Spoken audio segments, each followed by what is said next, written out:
Pan world cinema മുഴുവൻ celebrate ചെയ്ത classic criminal മലയാളത്തിന്റെ ജോർജ് കുട്ടിയുടെ മൂന്നാം വരവ്. സിനിമ കണ്ടിറങ്ങിയ ഓഡിയൻസിനോട് എങ്ങനെ ഉണ്ടായിരുന്നു റിവ്യൂ എന്ന് ചോദിച്ചു നോക്കാം. മറ്റൊരു മുഖങ്ങൾ നമ്മളിവിടെ കണ്ടിട്ടുണ്ട്.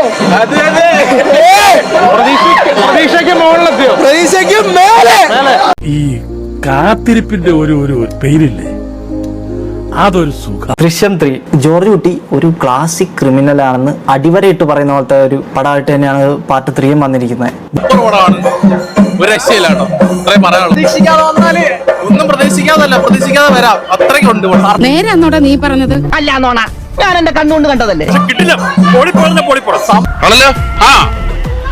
എനിക്കത് അറിഞ്ഞാ മതി. അതായത് ഇന്നലെ നൈറ്റ് ഷിഫ്റ്റ് കഴിഞ്ഞിട്ട് ഉറങ്ങാതെ നേരെ വന്നതാ. കോട്ട് വേടാൻ പോലും കണ്ണടച്ചിട്ടില്ല. അമ്മാതിരി പടം.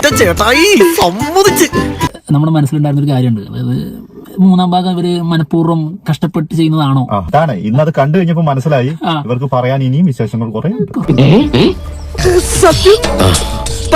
അതെ, ഞാനിപ്പോഴും റെഡിയാ. ഇപ്പോഴും ഒന്നുകൂടി കാണാൻ പോവാന്ന് പറഞ്ഞാൽ ഞാൻ റെഡി. എനിക്ക് ലാലെ എന്താണ് ഇത് മുഖത്ത് എന്തൊക്കെയാണ് അങ്ങേര് ചെയ്തു വെക്കുന്നത്? അയ്യോ, എന്റെ മേഡം സാർ കലക്കി പൊളിച്ചിരിക്കുക. എന്തോ ലാലേട്ടന്റെ ഒരു ബർത്ത്ഡേ ഗിഫ്റ്റ് അത് തന്നെയാണ് പടം. ഭയങ്കര ഒന്നും പറയുന്നില്ല, എല്ലാം സ്പോയിലറായി. ഇപ്പൊ അടിപൊളിയാണ് പടം, കിടിലാണ്. തൂക്കി ലാലേട്ടൻ സംഭവം കിട്ടിക്കിട്ടുണ്ട്. സൂപ്പർ. ഇത് ഇയാൾ എങ്ങനെ എഴുതുന്നെന്ന് മനസ്സിലാവുന്നില്ല. നമ്മള് ചിന്തിക്കുന്ന പോലെ ഒന്നും അല്ല ഇയാൾ എഴുതുന്നത്. ജോർജ് കുട്ടിയൊന്നും അല്ല പ്രശ്നം, അങ്ങേരാണ് പ്രശ്നം. ജീത്തു ജോസഫ്. ഞാൻ പറഞ്ഞപ്പോ നിനക്ക് വിശ്വാസം വന്നില്ല.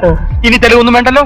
അതിന്റെ എല്ലാത്തിന്റെ മുകളില് ലാലേട്ടന്റെ പെർഫോമൻസ്. ഈ ക്യാരക്ടർ ചെയ്യാൻ എന്നും മലയാളം സിനിമയിൽ സുന്ദർദാസ് സാറല്ലാതെ വേറെ ആളില്ല. തീർച്ചയായിട്ടും തിയേറ്ററിൽ തന്നെ പോയി എൻജോയ് ചെയ്യേണ്ട, വിശ്വസിച്ച് കാണാൻ പറ്റുന്ന ഒരു സാധനം തന്നെയാണ്.